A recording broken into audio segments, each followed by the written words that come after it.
ကျွန်တော်တို့ပြန်ပြီးတော့ဒုတိယပိုင်းလေးပေါ့နော်ပြန်စလိုက်တာမထူအောင်ကျွန်တော်ဒီမပြောတော့ဘူးကျွန်တော်ဒီဘက်မှာ9ခွန်လေးတွေ4 9 8လဲတာတွေ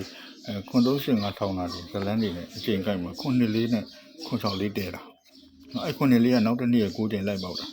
အဲ့မှာပဲရက်လိုက်တော့မယ်နော်ဟုတ်ပြီအဲ့ဒီဘက်ကခွန်4 6လေးမှတ်လိုက်သူနဲ့အချိန်ကိုက်မှာ3 3 4 3ခေါင်းထိုးတယ်3 1 4လို့လှဲတယ်8 9 1စတဲတာနော်အဲ့3 1 4ကကျွန်တော်တို့နှစ်ပိတ်မှာ3 1 4လို့ထိပ်စီး3လုံးလှဲပြီးရတယ်ပြည့်တက်လိုက်9 9ခွန်ဖလင်ကြီးတဲတာပဲဒီစီကြောကြီးနော်ဟုတ်ပြီအဲ့ဒါဆိုကျွန်တော်တို့မှတ်ထားမှာခွန်6လေးနဲ့အချိန်ကိုက်မှာ8 9 1စတယ်တော့8 9 1နဲ့အဲ့ချိန်ကိုက်ကခွန်6လေးကနောက်တစ်ခါခွန်8 9လို့ခါ3လုံးထောင်တယ်သူ့ရဲ့ပါဝါ2 3 4ရသူနဲ့အချိန်ကိုက်ကဖလင်လားတဲတော့6 1 2လို့ထောင်ပြီးတဲခဲ့တာအဲ့တဲခဲ့တဲ့အောက်မှာ9ခွန်ခွန်ကောင်းထိုးပြီးတော့ခွန်6လေးကလာနာတာအဲ့လာနာတာကကျွန်တော်တို့ဒီ8 9 1နဲ့အချိန်ကိုက်မှာစတဲတဲ့ခွန်6လေးက9ခွန်ခွန်လို့ကောင်းထိုးပြီးလာနာတာပြီးရင်9 9 9 9 9 6ဖလင်တဲမယ်တဲပြီးတော့ထားလိုက်တော့ကျန်တာတွေပြည့်တက်လိုက်9ခွန်ခွန်ဆောင်းထိုးခွန်6လေးနာ6 1 2ကတရားတွေတက်လိုက်ပါ4 3 2ဖရင်ကနေပြည့်တက်လိုက်ခွန်30ဖရင်ရှိတယ်အဲ့ဒီခွန်30ကရှေ့တစ်နှစ်ကျော်ကလာခဲ့တာ2ခွန်20လေထောက်ပေးခဲ့တဲ့စီကျော်ကခွန်30ကတစ်နှစ်ကျော်လာပေါက်တာလာပေါက်တော့4 3 2ဖရင်နဲ့အချိန်ကိုက်ကိုလိုက်ပေါက်ခဲ့တာဟုတ်ပြီနော်အဲ့ဆိုကျွန်တော်ဒုတိယကဒုတိယတကက333နဲ့639ခွန်တွဲခဲ့တာဟုတ်ပြီကျန်တဲ့စီအနေထားလိုက်ကြတော့လိုင်းကပြုတ်သွားမှာဆိုလို့4 9 8ဒီဘက်က333 639ခွန်တွဲခဲ့တဲ့333လေးကနောက်တစ်နေ့9ချိန်ကိုရင်လိုက်ပေါက်တာနော်အဲ့မှာလည်းရက်လိုက်အောင်ဟုတ်ပြီအဲ့ဒါဆိုရင်ဒီ639ခွန်ရဲ့ဒီဘက်မှာ334 3တောင်းထိုးတယ်314လို့လှဲပြီး6 8နှစ်ဖရင်စတယ်ခဲ့တာနော်အဲ့ဒါဆိုရင်ဟုတ်ပြီ6 8နှစ်နဲ့အချိန်ကိုက်က639ခွန်ကနောက်တစ်ခါခါလုံးလုံးခွန်ရှိ9ရဲ့ပါဝါ3 4နှစ်ကိုဖရင်တဲတဲ့အချိန်6 1နှစ်လို့ထောင်ပြီးတဲတာပဲသူ့ရဲ့ထောင်းမှာ9ခွန်ခွန်ဆောင်ထိုးပြီးအဲ့ခွန်336လေးကနားခဲ့တာနားပြီးသူ့အောက်ထင်းလိုက်955နဲ့996ဆိုတဲ့ဖရင်ကိုတဲတာပဲနော်ထားလိုက်အိမ်ပဲရက်လိုက်အောင်ကစားကွက်နော်ဟုတ်အဲ့ဒါဆိုရင်အဲ့ဒီ6တင်းနှစ်ကနေအပေါ်ကိုပြည့်တက်လိုက်ခွန်30ဖရင်ကြီးတွေ့မှာပဲနော်အဲ့ဒီခွန်30ဆိုတာကသူ့ရှေ့တစ်နှစ်ကျော်ကလာခဲ့တာခွန်30ဒီဘက်က2ခွန်20ဟုတ်ပြီ2ခွန်20နဲ့အချိန်ကိုက်ကခွန်30ကတစ်နှစ်ကျော်လိုက်ပေါက်တော့အဲ့3 4 6တင်းနှစ်ထောင်နဲ့3 4နှစ်ဖရင်ကြီးနဲ့အချိန်ကိုက်ကိုလိုက်ပေါက်တာနော်လိုက်ပေါက်ခဲ့တဲ့အဲ့ဒီ3ခွန်20တွေကအဲ့နှစ်ထဲမှာပြန်ကြလာနော်3ခွန်20ပြန်ကြတော့ဘယ်နေရာမှာကြလာလဲဆိုတော့ကျွန်တော်တို့လုံး3ခွန်20ပြန်ကြတော့ကဲ398ဖရင်ရဲ့အောက်ကိုပြန်ကြတယ်ပေါ့ဗျာနော်လူရင်းတွေကျွန်တော်ကရှင်းပြခြင်းတယ်လိုင်းကပြုတ်ကြလို့အဲ့980ဖရင်ရဲ့ဒီဘက်ကိုပြေးလိုက်တယ်986ကလည်းအောက်ကိုပြန်ကြတဲ့ကဏ္ဍဖြစ်တာနော်ထားလိုက်တော့အဲ့ဒီကနေတခါ986ရဲ့ကိုဒီဘက်ကိုပြည့်စင်လိုက်အဲ့198လေးတခါဒုတိယကြိမ်လာနာတာနော်လာနာတော့ကျွန်တော်တို့ရှင်းအောင်ပြောအောင်နော်314လို့လဲခဲ့တဲ့တောင်းက891လေးကဒီ891လေးကရှင်းအောင်ပြောရင်ကျွန်တော်တို့ဒီ339ခွန်ပြန်ကြတဲ့တောင်းမှာလာနာခဲ့တာနော်အဲ့ဒီလိုလာနာနိုင်ဖို့339ခွန်ပြန်ကြရဲ့အောက်မှာလာနာဖို့အဲ့ဒီ891နဲ့တွဲခဲ့တဲ့အပေါ်က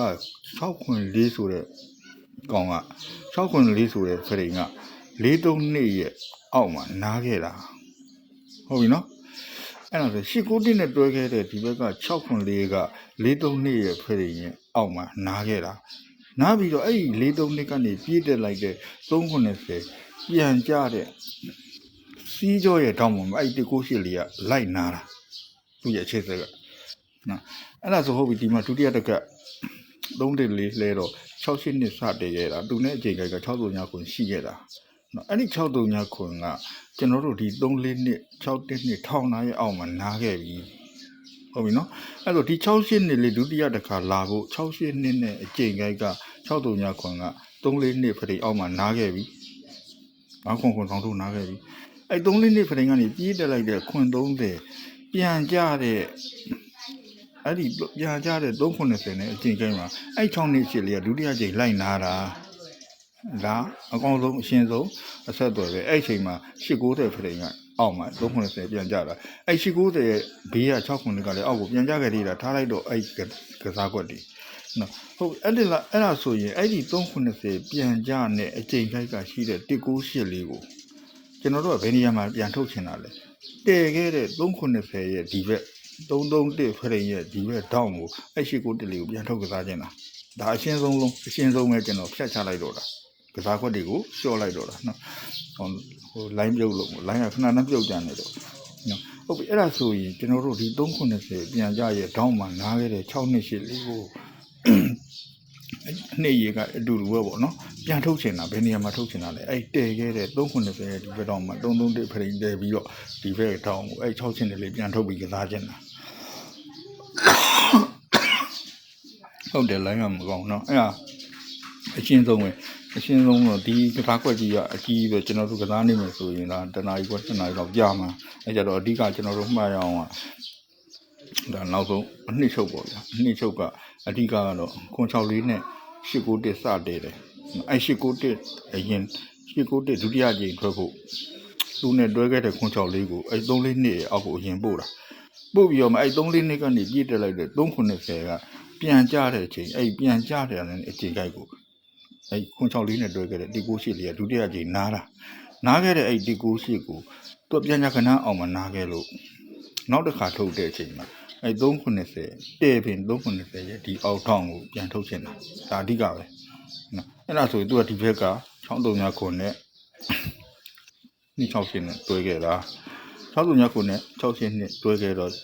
68နဲ့လေးထုတ်ဖို့ဒီ639ခွန်လေးကဒီ3လေးနှစ်ဖရင်ရဲ့အောက်ကိုအရင်လာနားတာအဲ့လိုနားပြီးတော့မှ3လေးနှစ်ဖရင်ကနေပြည့်တက်လိုက်တဲ့303ခွန်ဖရင်ပြန်ကြတာနဲ့အချိန်တိုင်းမှာအဲ့6နှစ်ရှိကဒုတိယကြိမ်လာနားခဲ့တာဟုတ်ပြီအဲ့ဒီကဏ္ဍလေးကိုကျွန်တော်တို့ဒီတဲတဲ့ဒီ390နဲ့တဲတဲ့ပြန်ထုတ်ပြီးကစားမယ်ဆိုပြီးတော့စဉ်းစားထားတာဟိုဘက်ကအစောပိုင်းကလည်းနှစ်ကတ်စီကျော်ကလည်းကျွန်တော်ပြခဲ့ပြီเนาะဒါကတော့9နှစ်ကျော်ပေါ့เนาะအဲ့ဒါလေးဒါဒုတိယပိုင်းအနေနဲ့ကျွန်တော်ပြန်ဆက်တင်ပေးလိုက်ပါတယ်လိုင်းကခဏခဏပြုတ်နေလို့เนาะဒီလောက်ပါပဲဒီနေ့တော့အားလုံးကံကောင်းကြပါ